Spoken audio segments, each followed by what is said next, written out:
So hello friends, in this video we are going to start chapter 2 of the class 10 civics textbook. So let's start. First of all, overview. In the previous chapter we noted that vertical division of power among different levels of government is one of the major forms of power sharing in modern democracies. In this chapter we focus on this form of power sharing. It is most commonly referred to as federalism. We begin by describing federalism in general terms.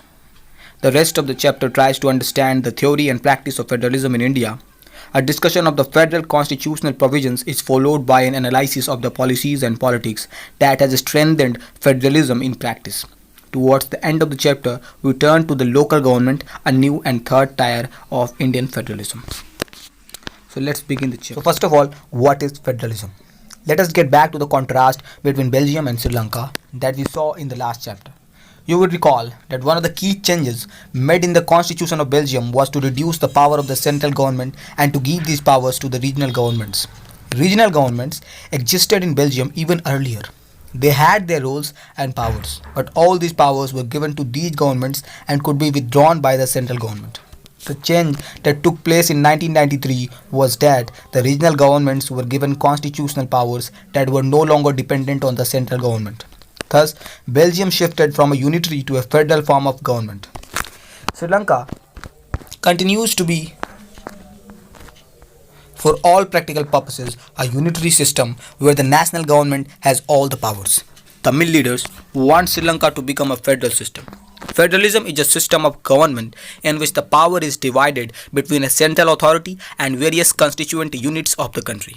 Usually, a federation has two levels of government. One is the government for the entire country that is usually responsible for a few subjects of common national interest.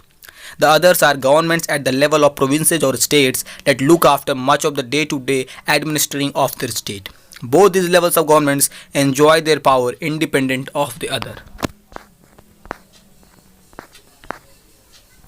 In this sense, federations are contrasted with unitary governments. Under the unitary system, either there is only one level of government or the subunits are subordinate to the central government. The central government can pass on orders to the provincial or the local government, but in a federal system, the central government cannot order the state government to do something. State government has powers of its own for which it is not answerable to the central government. Both these governments are separately answerable to the people. Now, let us look at some of the key features of the federalism. Number 1, there are two or more levels or tiers of government. Number 2, different tiers of government govern the same citizens, but each tier has its own jurisdiction in specific matters of legislation, taxation, and administration. Number 3, the jurisdictions of the respective levels or tiers of government are specified in the constitution. So the existence and authority of each tier of government is constitutionally guaranteed. Number 4, the fundamental provisions of the constitution cannot be unilaterally changed by one level of government. Such changes require the consent of both the levels of government. Number 5, courts have the power to interpret the constitution and the powers of different levels of government. The highest court acts as an umpire if disputes arise between different levels of government in the exercise of their respective powers. Number 6, sources of revenue for each level of government are clearly specified to ensure its financial autonomy. Number 7, the federal system thus has dual objectives: to safeguard and promote unity of the country while at the same time accommodate regional diversity. Therefore, two aspects are crucial for the institutions and practice of federalism. Governments at different levels should agree to some rules of power sharing. They should also trust that each would abide by its part of the agreement. An ideal federal system has both aspects, mutual trust and agreement to live together. The exact balance of power between the central and the state government varies from one federation to another. This balance depends mainly on the historical context in which the federation was formed. There are two kinds of routes through which the federations have been formed. The first route involves independent states coming together on their own to form a bigger unit so that by pooling sovereignty and retaining identity, they can increase their security. This type of coming together federations include the USA, Switzerland, and Australia. In this first category of federations, all the constituent states usually have equal power and are strong vis-a-vis the federal government. The second route is where a large country decides to divide its power between the constituent states and the national government. India, Spain, and Belgium are examples of this kind of holding together federations. In this second category, the central government tends to be more powerful vis-a-vis the states. Very often, different constituent units of the federation have unequal powers. Some units are granted special powers. Now, what makes India a federal country? We have earlier seen how small countries like Belgium and Sri Lanka face so many problems of managing diversity. What about a vast country like India with so many languages, religions, and regions? What are the power sharing arrangements in our country? Let us begin with the Constitution. India had emerged as an independent nation after a painful and bloody partition. Soon after independence, several princely states became a part of the country. The Constitution declared India as a union of states. Although it did not use the word federation, the Indian Union is based on the principles of federalism. Let us go back to the 7 features of federalism mentioned above. We can see that all these features apply to the provisions of the Indian Constitution.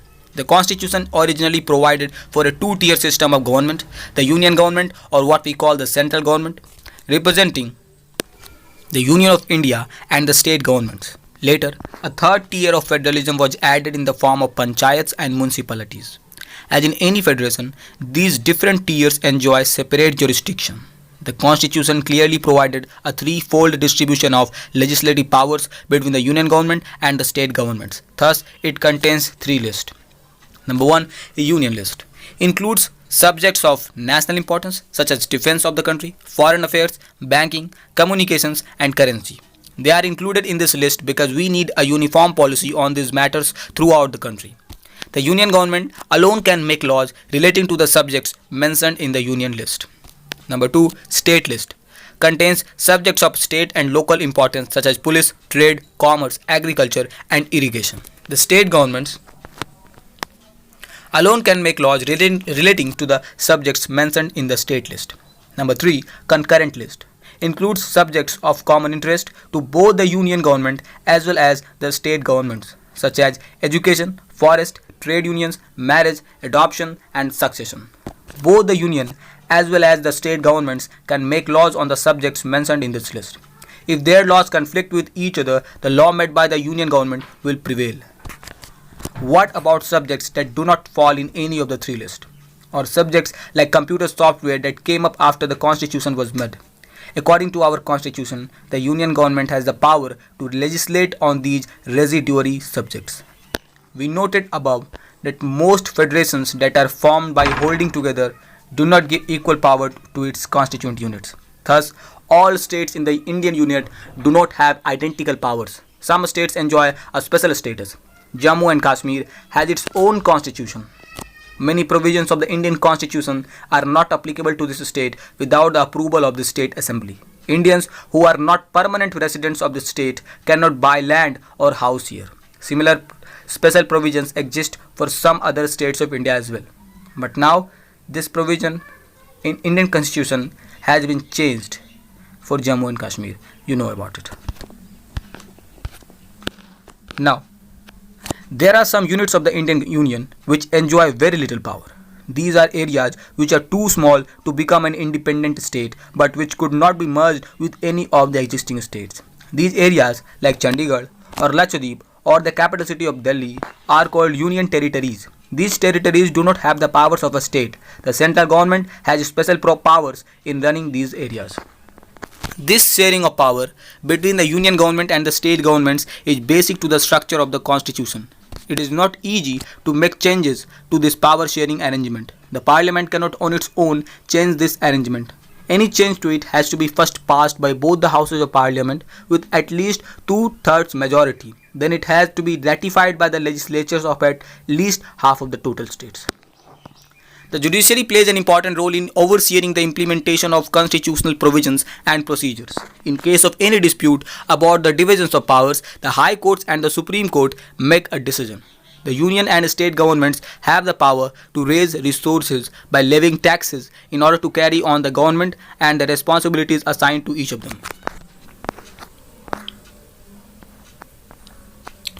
Now, how is federalism practiced? Constitutional provisions are necessary for the success of federalism, but these are not sufficient. If the federal experiment had succeeded in India, it is not merely because of the clearly laid out constitutional provisions. The real success of federalism in India can be attributed to the nature of democratic politics in our country. This ensured that the spirit of federalism, respect for diversity, and desire for living together became shared ideals in our country. Let us look at some of the major ways in which this happened. The first one is linguistic states. The creation of linguistic states was the first and a major test for democratic politics in our country. If you look at the political map of India when it began its journey as a democracy in 1947 and that of 2013, you will be surprised by the extent of the changes. Many old states have vanished and many new states have been created. Areas, boundaries, and names of the states have been changed. In 1947, the boundaries of several old states of India were changed in order to create new states. This was done to ensure that people who spoke the same language lived in the same state. Some states were created not on the basis of language but to recognize differences based on culture, ethnicity, or geography. These include states like Nagaland, Uttarakhand, and Jharkhand. When the demand for the formation of states on the basis of language was raised, some national leaders feared that it would lead to the disintegration of the country. The central government resisted linguistic states for some time, but the experience has shown that the formation of linguistic states has actually made the country more united. It has also made administration easier. The next one is language policy. A second test for Indian Federation is the language policy. Our constitution did not give the status of national language to any one language. Hindi was identified as the official language, but Hindi is the mother tongue of only about 40% of Indians. Therefore, there were many safeguards to protect other languages besides Hindi. There are 21 other languages recognized as scheduled languages by the constitution.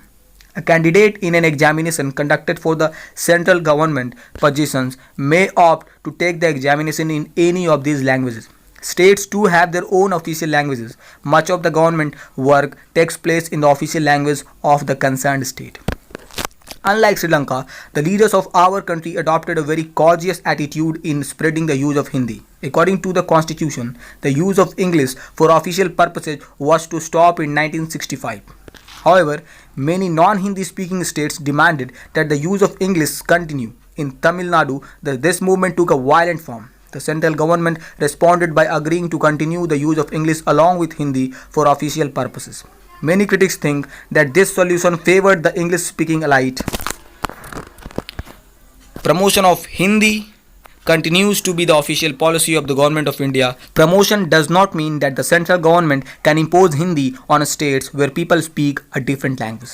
The flexibility shown by Indian political leaders helped our country avoid the kind of situation that Sri Lanka finds itself in. The next one is center-state relations. Restructuring the center-state relations is one more way in which federalism has been strengthened in practice. How the constitutional arrangements for sharing power work in reality depends to a large extent on how the ruling parties and leaders follow these arrangements. For a long time, the same party ruled both at the center and in most of the states. This meant that the state governments did not exercise their rights as autonomous federal units. As and when the ruling party at the state level was different, the parties that ruled at the center tried to undermine the power of the states. In those days, the central government would often misuse the constitution to dismiss the state governments that were controlled by rival parties. This undermined the spirit of federalism.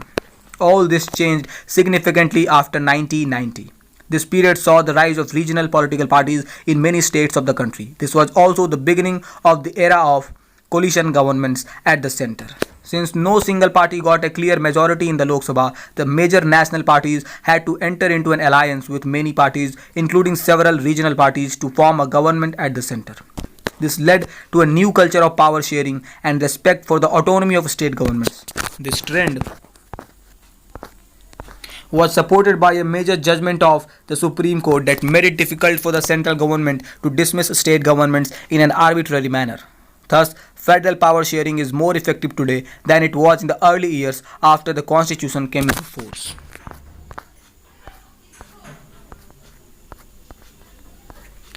Now, decentralization in India. We noted above that federal governments have two or more tiers of governments. We have so far discussed the two tiers of government in our country. But a vast country like India cannot be run only through these two tiers. States in India are as large as independent countries of Europe. In terms of population, Uttar Pradesh is bigger than Russia. Maharashtra is about as big as Germany. Many of these states are internally very diverse. There is thus a need for power sharing within these states. Federal power sharing in India needs another tier of government below that of the state governments. This is the rationale for decentralization of power, thus resulted a third tier of government called local government.